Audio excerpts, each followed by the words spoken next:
Se você sair pela rua, né, e perguntar para alguém aqui no ponto de ônibus o que é niilismo, a pessoa responderá na bucha. Niilismo é... Resumindo aqui do meu ponto de vista, né? Então você tinha um niilismo, que é esse cara sem princípios maiores, guiado por nada. E aí o Nietzsche vai lá e fala que não, na verdade, né, o cara que tem esses princípios, que como você disse aqui, em nome do céu nega a terra, né, em nome do ideal nega o real, esse cara é o verdadeiro niilista, porque ele vai estar deixando de aproveitar o momento presente, o mundo que nós temos aqui. Envenenaram as consciências ao longo de séculos, né, fazendo acreditar que o que sentimos não vale nada e o que presta é aquilo que transcende as nossas sensações.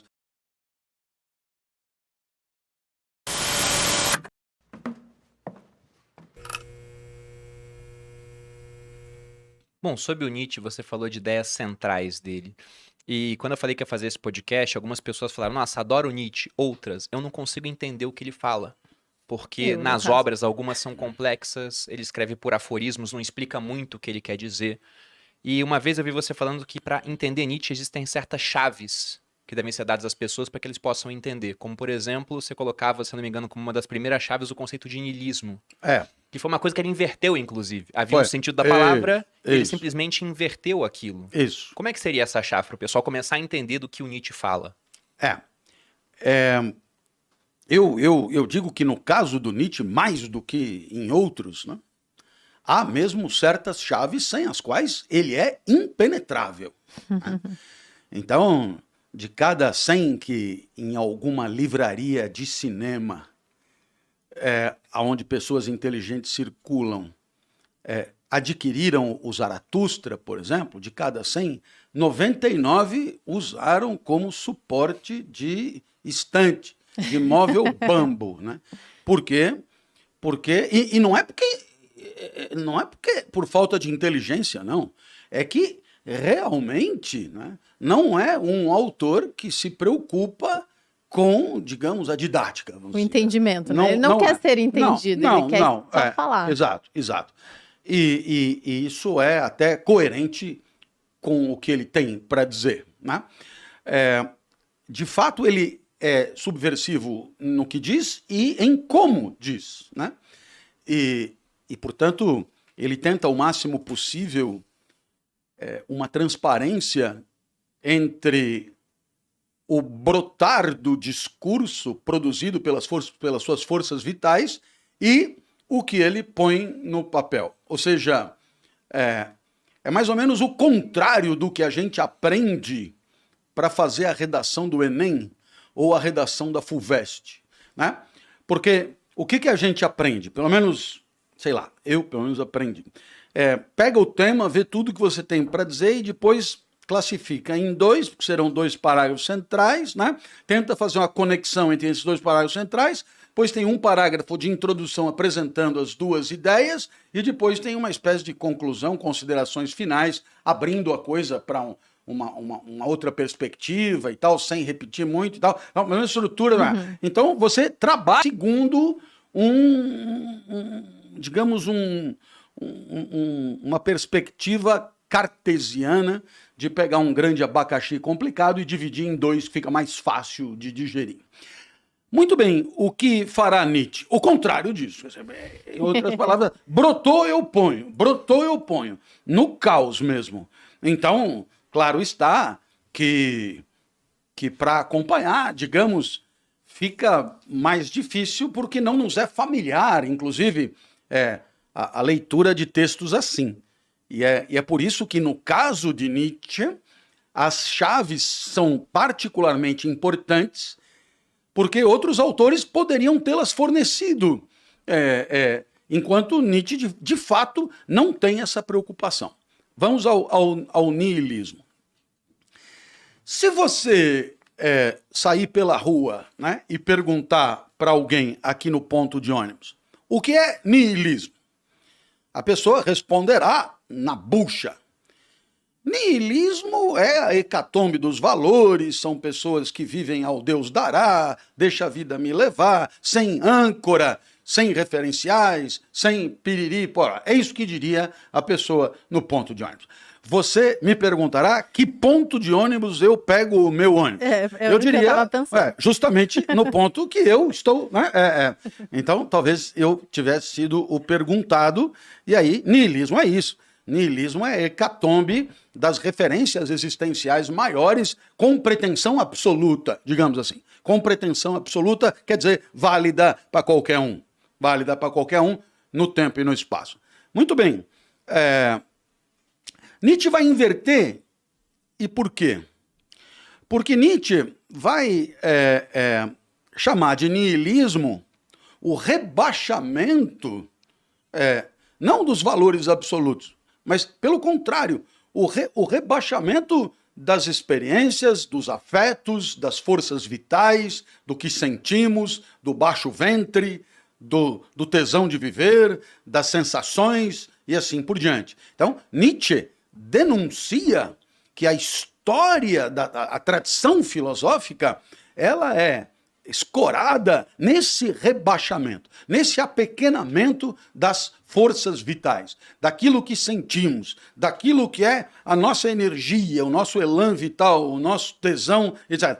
Tudo isso é amordaçado, amarrado, enfim, menosprezado mesmo, desdenhado, em nome de tudo aquilo que é o lado de fora da caverna de Platão, tudo aquilo que são as ideias perfeitas, tudo aquilo que seria, digamos, igual na cabeça de cada um, né? Porque, entenda, se você privilegia as suas forças existenciais, é normal que o que te vem à cabeça tenha a ver com isso. E aí, não só não há como ter a mesma coisa na cabeça de todo mundo, como também você, em outro momento, no dia seguinte ou em outro momento da vida, também produzirá diferentemente, né? Por quê? Porque o que te vem à mente estaria vinculado intimamente àquilo que sentimos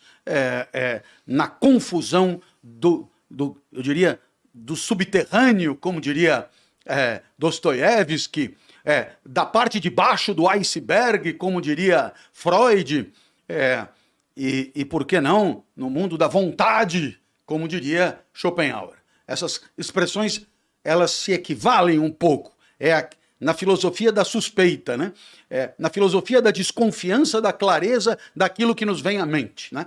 Na filosofia da desconfiança das ideias que brotam na nossa consciência como não tendo autonomia, mas como sendo geradas num outro lugar, num outro mundo, por outras forças, segundo outros nexos de causalidade. E aí, é claro, Nietzsche é uma figura central. Então, a crítica do niilismo, e vamos aqui finalmente dizer o que tem que dizer, o senhor fala muito, etc. Pô, você comprou a porra do livro e não entendeu nada. Então, não é? Você vai dizer, é palestra, é o meu jeito. E se me chamaram outra vez, é porque... Não, o senhor, por favor, pode falar. Há algum apreço, né? Há algum apreço. Então é o seguinte, a crítica do niilismo é a crítica de todos aqueles que rebaixam, desconsideram as forças vitais, aquilo que você está sentindo, em proveito de ideias puras, né?